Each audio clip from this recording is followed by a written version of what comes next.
Para sahabat perindu syafaat yang dimuliakan Allah. Biografi Kiai Haji Muhammad Dimyati. Kiai Haji Muhammad Dimyati atau dikenal dengan Abuya Dimyati adalah sosok yang karismatik. Beliau dikenal sebagai pengamal tarekat Syaziliyah dan melahirkan banyak santri berkelas. Mbah Dim gitu orang memanggilnya. Nama lengkapnya Muhammad Dimyati bin Syekh Muhammad Amin. Dikenal sebagai ulama yang sangat karismatik. Muridnya ribuan dan tersebar hingga mancanegara. Abuya Dimyati orang Jakarta biasa menyapa. Dikenal sebagai sosok yang sederhana dan tidak kenal menyerah. Hampir seluruh kehidupannya didedikasikan untuk ilmu dan dakwah. Menelusuri kehidupan ulama Banten ini seperti melihat warna-warni dunia sufistik. Perjalanan spiritualnya dengan beberapa guru sufi seperti Kiai Dalhar Watu Congol. Perjuangannya yang patut diteladani bagi masyarakat Pandeglang, Provinsi Banten. Mbah Dim sosok sesepuh yang sulit tergantikan. Lahir sekitar tahun 1919,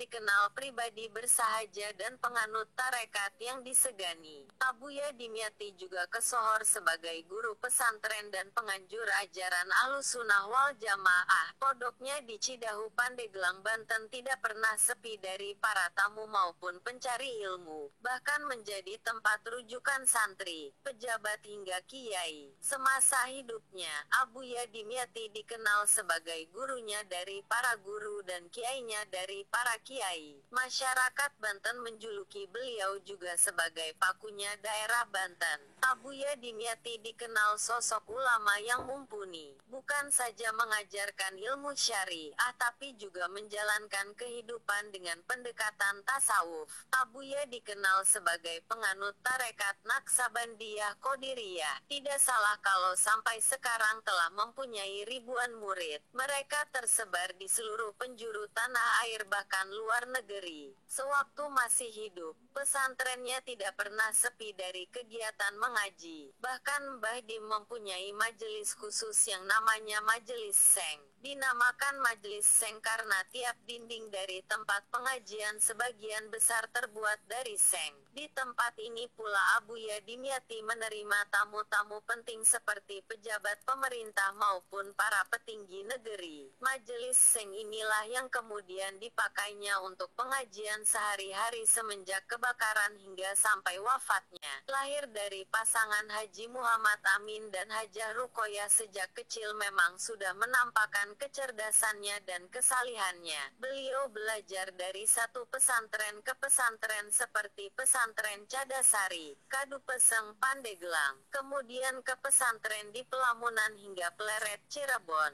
Abuya berguru pada ulama-ulama sepuh di tanah Jawa, di antaranya Abuya Abdul Halim, Abuya Mukri Abdul Hamid, Mama Ahmad Bakri, Mama Sempur, Mbah Dalhar Watu Congol, Mbah Nawawi Jejeran Jogja, Mbah Khozin Bendo Pare, Mbah Baidowi Lasem, Mbah Rukyat Kaliwungu dan masih banyak lagi. Kesemua guru-guru beliau bermuara pada Syekh Nawawi Al-Bantani. Kata Abuya, para kiai sepuh tersebut adalah memiliki kriteria kekhilafahan atau mursyid sempurna. Setelah Abuya berguru, tak lama kemudian para kiai sepuh wafat. Kata Abuya, para kiai sepuh tersebut adalah memiliki kriteria kekhilafahan atau mursyid sempurna di samping sebagai pakunya negara Indonesia. Setelah Abuya berguru, tak lama kemudian para kiai sepuh wafat. Ketika mondok di Watu Congol, Abuya sudah diminta untuk mengajar oleh Mbah Dalhar. Satu kisah unik ketika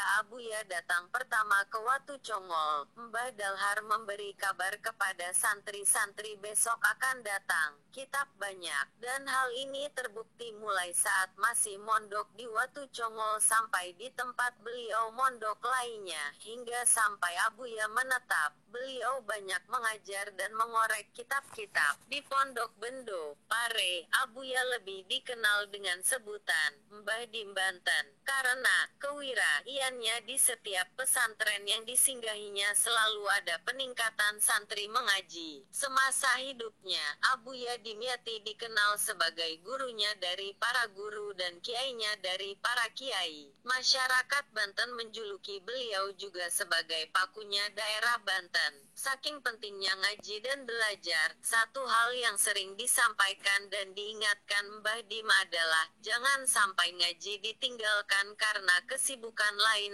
atau karena umur. Pesan ini sering diulang-ulang, seolah-olah Mbah Dim ingin memberikan tekanan khusus, jangan sampai ngaji ditinggal meskipun dunia runtuh 1000 kali. Salah satu cerita karomah yang diceritakan Gus Munir adalah, di mana ada seorang kiai dari Jawa yang pergi ke makam Syekh Abdul Qadir Al-Jailani di Irak. Ketika itu, kiai tersebut merasa sangat bangga karena banyak kiai di Indonesia paling jauh mereka ziarah adalah makam Nabi Muhammad SAW. Akan tapi dia dapat menziarahi sampai ke makam Syekh Abdul Qadir Al-Jailani. Ketika sampai di makam tersebut, maka penjaga makam bertanya padanya, "Dari mana kamu?" "Bahasa Arab." Si kiai menjawab, "Dari Indonesia." Maka penjaganya langsung bilang, "Oh, di sini ada setiap malam Jumat seorang ulama Indonesia yang kalau datang ziarah dan duduk saja depan makam,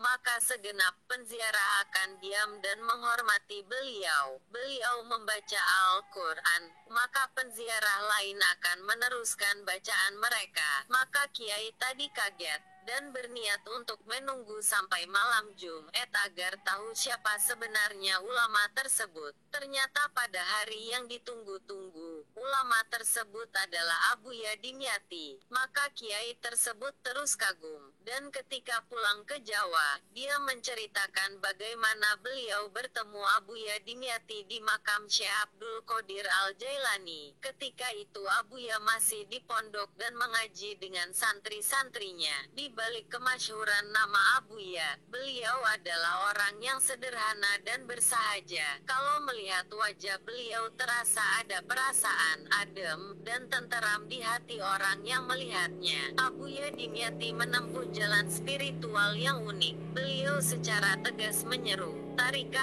aing mah ngaji. Jalan saya adalah ngaji." Sebab tinggi rendahnya derajat keulamaan seseorang bisa dilihat dari bagaimana ia memberi penghargaan terhadap ilmu. Sebagaimana yang termaktub dalam surat Al-Mujadilah ayat 11, bahwa Allah akan meninggikan orang-orang yang beriman dan orang-orang yang diberi ilmu pengetahuan. Dipertegas lagi dalam hadits Nabi al-ulama, waratsatul anbiya, para ulama adalah pewaris para nabi. Ngaji sebagai sarana pewarisan ilmu. Melalui ngaji, sunnah dan keteladanan Nabi diajarkan. Melalui ngaji, tradisi para sahabat dan tabi'in diwariskan. Ahmad Munir berpendapat bahwa ilmu adalah suatu keistimewaan yang menjadikan manusia unggul atas makhluk lain guna menjalankan fungsi kekhalifahannya.